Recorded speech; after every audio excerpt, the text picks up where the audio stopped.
Bienvenido a Talent Pills, un podcast de unos 30 minutos por episodio para charlar de talento y liderazgo con figuras destacadas de diferentes ámbitos. Juntos compartiremos ideas y perspectivas frescas que te puedan ser útiles en tu vida diaria y tal vez te hagan reflexionar. ¿Comenzamos? En este episodio me gustaría hablaros de un tema que me está empezando a preocupar bastante, que es la evolución de la inteligencia artificial. Aún nos está costando asimilar la revolución que ha supuesto herramientas como ChatGPT. Y de repente llegan otras compañías como DeepSeek, que de nuevo revoluciona todo. DeepSeek siendo mucho más rápido, mucho más eficiente que lo que se conocía hasta ahora. Y es que cada semana parece que surge un nuevo modelo. Y esta velocidad de cambio y tanto nivel de disrupción no está haciendo más que acelerarse. La inteligencia artificial que conocemos ya está reconfigurando el mundo. Pero hasta ahora, estas herramientas que usamos tienen un rol muy especializado. Es decir, son modelos diseñados para realizar tareas muy concretas. ¿Y qué podemos esperar de lo que viene en el futuro? Bueno, la siguiente evolución es lo que todo el mundo está conociendo como la inteligencia artificial general, o la AGI. Esta inteligencia artificial será capaz de realizar cualquier tarea intelectual tan bien o mejor que los humanos. No será solo un asistente que genera texto o un modelo que responde preguntas, sino una entidad con la capacidad de aprender cualquier cosa de forma autónoma, adaptarse a nuevos problemas y pensar como un humano, o mejor que nosotros. Pensad en el impacto de esta inteligencia artificial. Si una IA puede programar mejor que un ingeniero, escribir mejor que un periodista, o tomar decisiones corporativas con más precisión que un CEO, ¿qué papel nos queda a los humanos en este mundo? Y más importante, ¿quién va a controlar esta tecnología? Bueno, pues aquí está lo más inquietante. Esta inteligencia artificial general no será el final del camino, sino solo el principio. ¿Y qué viene después? Lo que se llaman la superinteligencia artificial, o ASI. Una inteligencia que superará en todos los aspectos a los humanos. ¿Pensáis que esto es ciencia ficción? Pensad de nuevo. Leopold Aschenbrenner, un researcher de OpenAI que trabajó en el equipo de Superalignment, luego explicaré en el episodio qué significa esto, ha publicado un estudio llamado Situational Awareness, lo publicó en verano del año pasado, donde planteó de forma científica cuándo y cómo puede llegar al mundo esta superinteligencia. Sus conclusiones son claras. Esta inteligencia no solo no es evitable, sino que llegará mucho antes de lo que imaginamos. ¿En el 2050? No. ¿En el 2040? Tampoco. Según Aschenbrenner, esta superinteligencia podría llegar posiblemente antes del 2030, es decir, en esta misma década. Podríamos estar enfrentándonos a una inteligencia más poderosa que cualquier ser humano. Y si es así, ¿cómo es posible que no estemos hablando de este tema de una forma más abierta? O quizás más importante, ¿cómo nos aseguramos que esta inteligencia trabaje a nuestro favor?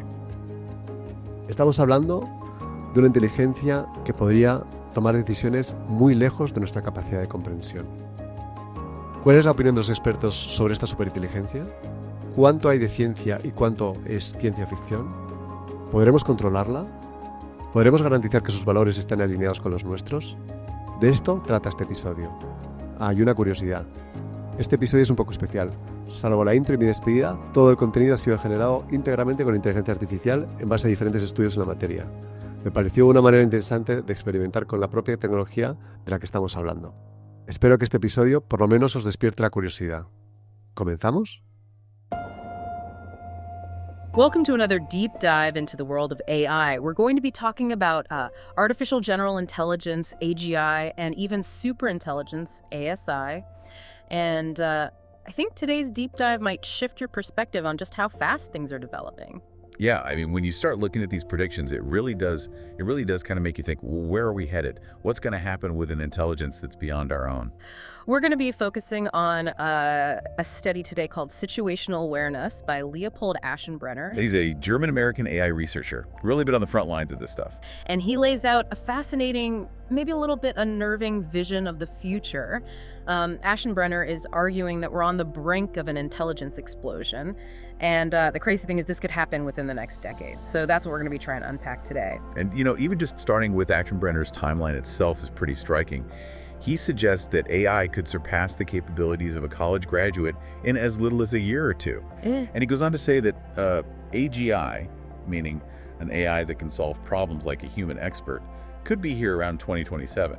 And then by the end of the decade, potentially ASI. It's kind of mind-boggling to imagine an intelligence greater than anything we've ever known being here in less than 5 years. Yeah. But I have to ask, isn't this all sort of reliant on massive computational power that may not even exist yet? Yeah, that's a good point. Aschenbrenner's timeline really depends on this continued reliance on computational power and, sort of these gradual improvements in algorithms. But there's a new technology that's sort of changing the game, and that is DeepSeek.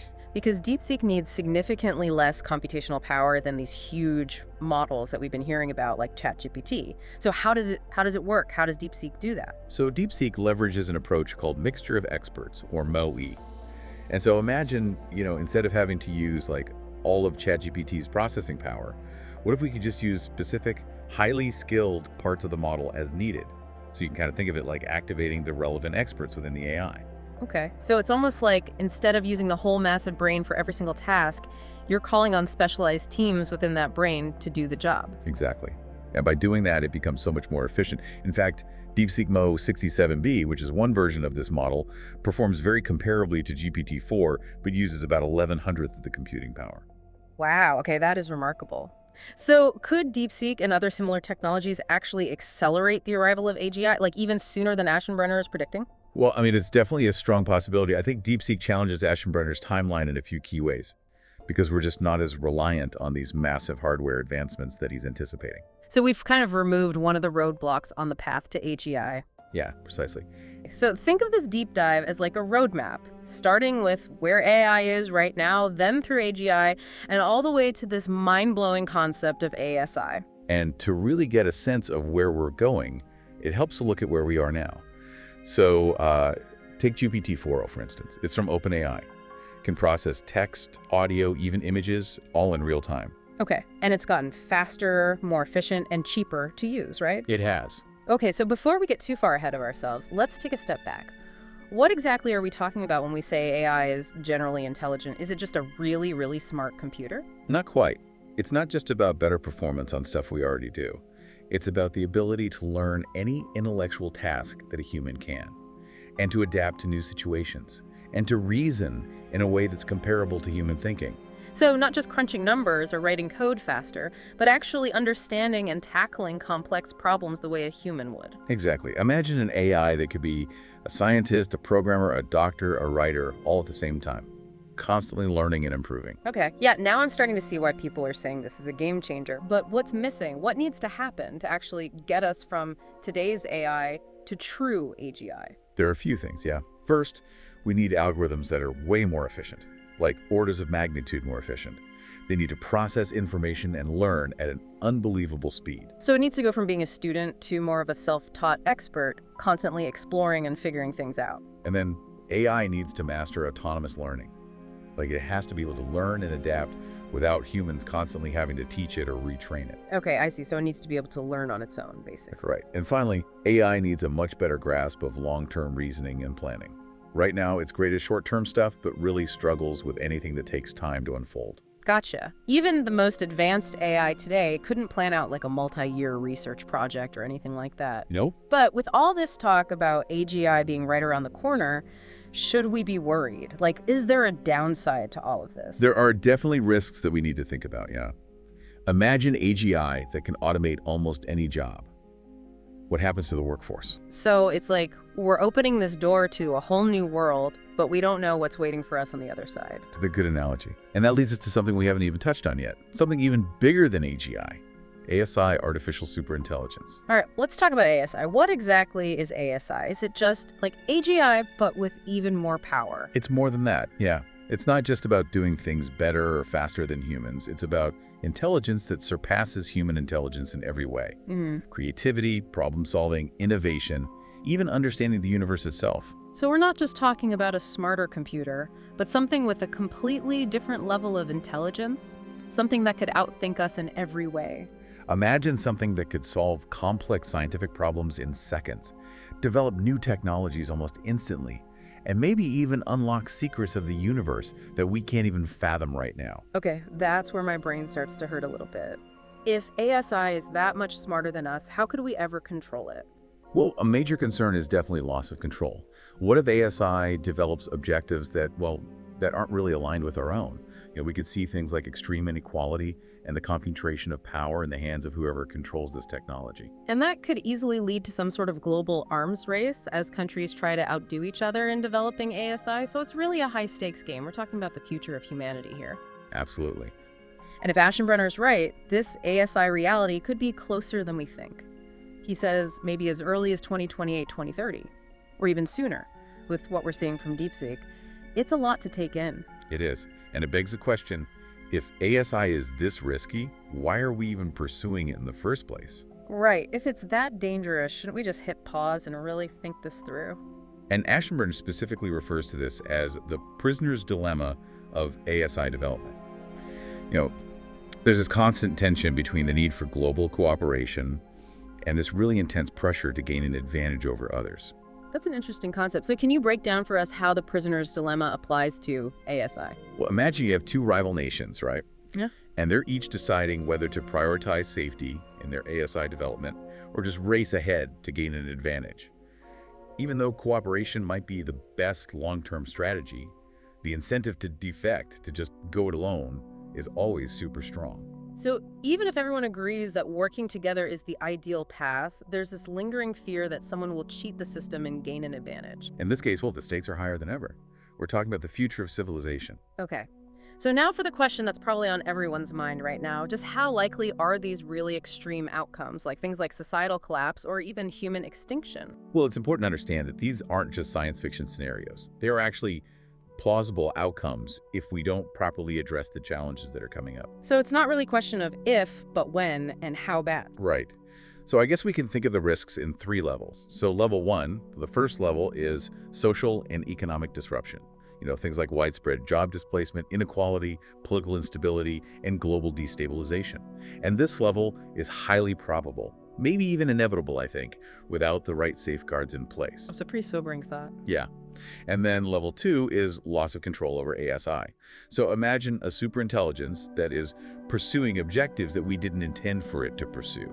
Maybe objectives that are even actively harmful to humanity. This could lead to either a slow or a rapid collapse of human governance as ASI starts making decisions that are completely beyond our ability to predict or even comprehend. So it doesn't even necessarily have to be like malicious, right? It could be something that appears very logical to it, but just has these unforeseen and disastrous consequences for us. Yeah.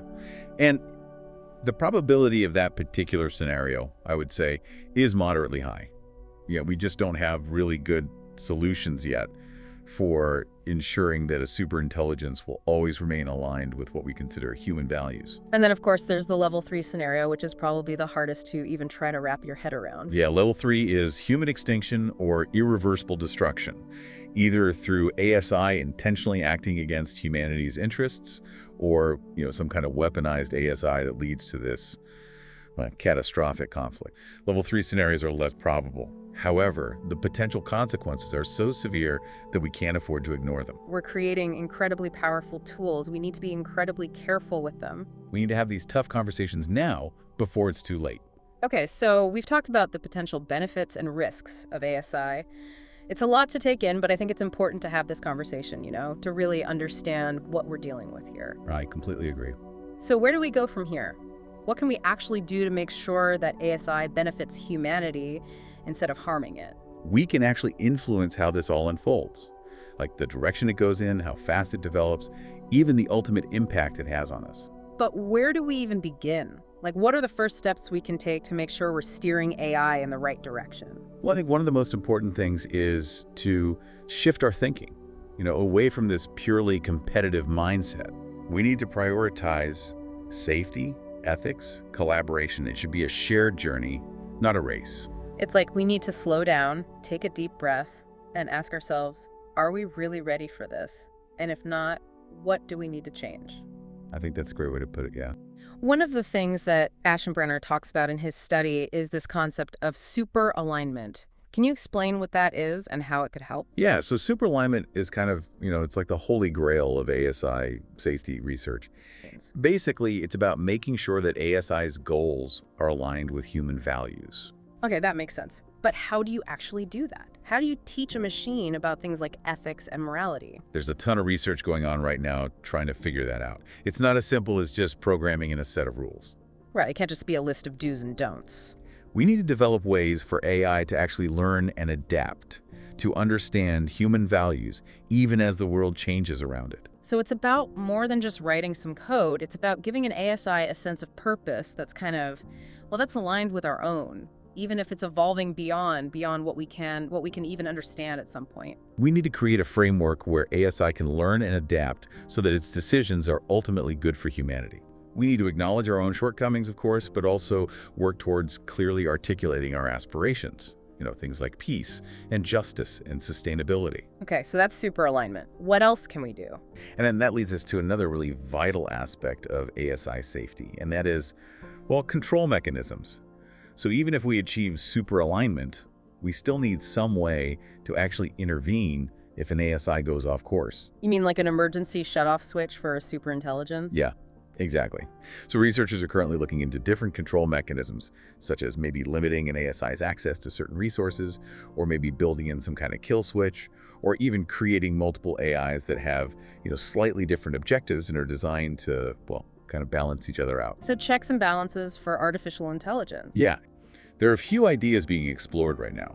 One is to develop algorithms that can actually detect harmful behavior in AI and then counteract those behaviors before they can cause any real damage. So like a built-in early warning system. But just as important as the technical stuff are the regulations and governance frameworks we put in place. One approach is to establish international agreements specifically on ASI development, similar to nuclear non-proliferation treaties. You can imagine maybe some sort of global governing body that would oversee research, set safety standards, and try to ensure some level of transparency. Right, that sounds great in theory, but does that level of, trust and collaboration really exist in the world right now? I mean, we're kind of in a time of immense geopolitical tension, so could something like that realistically work? Yeah, you're right. The current global climate makes this approach very challenging. But I wouldn't say it's impossible. We've seen international cooperation succeed in other areas, like climate change or space exploration. True, but those issues, they don't really carry the same, potential for military advantage as ASI does. I mean, whoever controls superintelligence could theoretically control the world. So that really raises the stakes, doesn't it? Absolutely, yeah. And that's why some experts believe that, technological supremacy in the right hands might actually be the only way to really enforce safety measures. If one nation or organization develops safe and controllable ASI first, then they could maybe dictate the terms of its use globally. So a sort of benevolent dictator of AI. That kind of hinges on the benevolent part, though, doesn't it? Yeah, for sure. It relies very heavily on the intentions of whoever ultimately controls that technology. So it's definitely a gamble. Yeah, it's a risky strategy. What about focusing on transparency and open source development? Could that be a way to help mitigate some of the risks? Yeah, it's an interesting thought. So open source models, they allow for things like peer review and shared knowledge and collective responsibility. It could potentially reduce the risk of one actor secretly developing ASI and using it for, nefarious purposes. But wouldn't open sourcing ASI make it easier for those with bad intentions to get their hands on it as well? Yeah, that's a balancing act, right? You need the transparency, but you also need security. Yeah. And it's a tricky problem to solve. Definitely not an easy one. It seems like with every potential solution we come up with, there's always this other set of challenges that comes with it. Yeah. That's the nature of this issue. There's no silver bullet, so to speak. But that doesn't mean we give up, right? And it's really important to remember that we are still in the very early stages of even understanding how to build safe and controllable ASI. This is a brand new frontier. I mean, the potential is there for incredible progress, but also, well, the potential for unprecedented disaster. I agree. But, I believe that with foresight and ingenuity and collaboration, we can really navigate this new uncharted territory. And we can hopefully create a future where ASI benefits, all of humanity. We just have to make sure that we're using this powerful technology for good. Yeah. So just to recap, we talked about, some of the difficulties with international cooperation, the idea of technological supremacy, and, the importance of things like superalignment and these control mechanisms. Yeah. And we also highlighted that there are no easy answers here. This is a multifaceted issue, and there's no single solution that's going to solve it all. But it's clear that we need to keep asking the hard questions, looking at all of the options, and, working together to try to ensure a safe and beneficial future with ASI. And that brings me to something I often hear from people. They'll say, okay, this is all important, but what can I, as one person, actually do about it? It's a valid question. It feels so big and complex. It does, but there's actually a lot that individuals can do. First and foremost, we can educate ourselves. The more we understand about AI, the better equipped we'll be to have those informed discussions, to advocate for responsible development. So read up on it, follow the latest developments, maybe even take some courses to learn more. And then share what you learn. Talk to your friends, your family. The more awareness we raise, the more pressure we can put on governments and corporations to do the right thing. And sharing that knowledge can make a real difference. Right. We can also support organizations that are working on AI safety and ethics.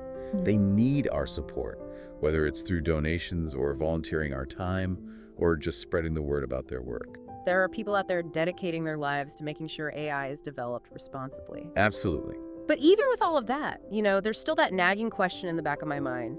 What if we do everything right and ASI still turns out to be dangerous? I understand that concern. And to be completely honest, there are no guarantees. But I don't think we should let that fear stop us. It should motivate us. To take the necessary steps to mitigate those risks. Yes. And to work together towards a positive outcome. Finding that balance, right. Acknowledging the dangers, but not letting fear shut down the possibilities. We've faced existential threats before as a species. And each time, we've found a way to not just survive, but to thrive. It's a good reminder that we have agency. We have a choice in how this all unfolds. We do. And I think the best approach is one of humility. We need to acknowledge that we don't have all the answers, that we're going into uncharted territory here. Okay, so we've talked about raising awareness, engaging with our elected officials, making conscious choices as consumers, and promoting that culture of responsible innovation. What else can we do? What else can we do to try to ensure a positive outcome in this whole grand experiment with superintelligence? Well, I think it's important to cultivate a sense of, wonder and curiosity about AI. Don't just fear it. Learn about it. Explore it. Try to really understand its potential. The more we engage with this technology thoughtfully and openly, the better equipped we'll be to actually guide its development. And remember, this isn't just about preventing a catastrophe. It's also about unlocking the incredible potential of ASI to solve some of humanity's greatest challenges. I mean, imagine a world without poverty, without disease, without climate change, where we have the tools to, explore the universe and really understand our place within it. And it's a vision that requires all of us to be active participants in this, not just passive observers. The future of ASI isn't predetermined. It's a story that we're writing together right now. Remember that quote from Stuart Russell, the one about the genie in the bottle? It's a great reminder that we need to be careful what we wish for, because with ASI, those wishes might actually come true. It's a powerful image. The future of AI isn't some predetermined outcome. It's a story that we're all writing together. And it's up to us to decide what kind of story we want to tell. A story of progress, of collaboration, of a future where AI and humanity thrive together. Well, that about wraps up our deep dive into the world of AI. It's been a fascinating journey, and I hope you've learned a lot, because I know I have. It's definitely a topic that requires ongoing exploration and discussion, and I encourage everyone to keep learning, keep questioning, and keep imagining the possibilities. The future of AI isn't set in stone. It's a future that we're creating right now. So let's be bold in our aspirations, careful in our approach, and unwavering in our pursuit of a future where AI enhances our lives and helps us solve some of humanity's greatest challenges. Well said. And on that note, I think it's time to say goodbye. Until next time, stay curious.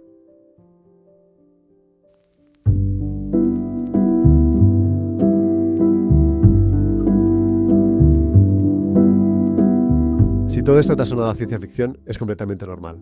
A mí también me puede sonar a otra proyección alarmista más que fallará, ¿verdad? Puede que sí. Puede que tengamos razón. Y ojalá en 10 años miremos atrás y nos riamos de estas predicciones. Pero la verdad es que el estudio de Leopold Aschenbrenner no es el único. Y hay más personas que están hablando de este tema. Cuanto más leo y averiguo sobre la superinteligencia artificial, más preocupado me quedo.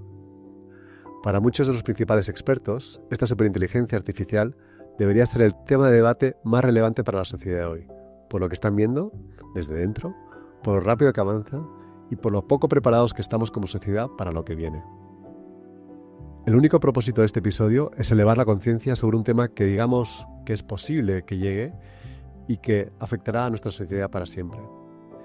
No importa si eres un directivo, emprendedor, médico, artista, el futuro no lo van a decidir solo los expertos en tecnología, lo decidiremos todos, porque la tecnología es solo un reflejo de quiénes somos como sociedad. Y aunque nunca llegue esta superinteligencia, la verdad es que la velocidad de irrupción de esta tecnología es cuanto menos preocupante. Y sí que creo que lo que hagamos en los próximos 5 o 10 años en este sentido definirá el destino de nuestra sociedad. Al final del episodio, los invitados, hacen una referencia a una cita conocida del profesor Stuart Russell, experto en inteligencia artificial y que es profesor en la Universidad de California de Berkeley. Él compara la inteligencia artificial con un genio en la botella.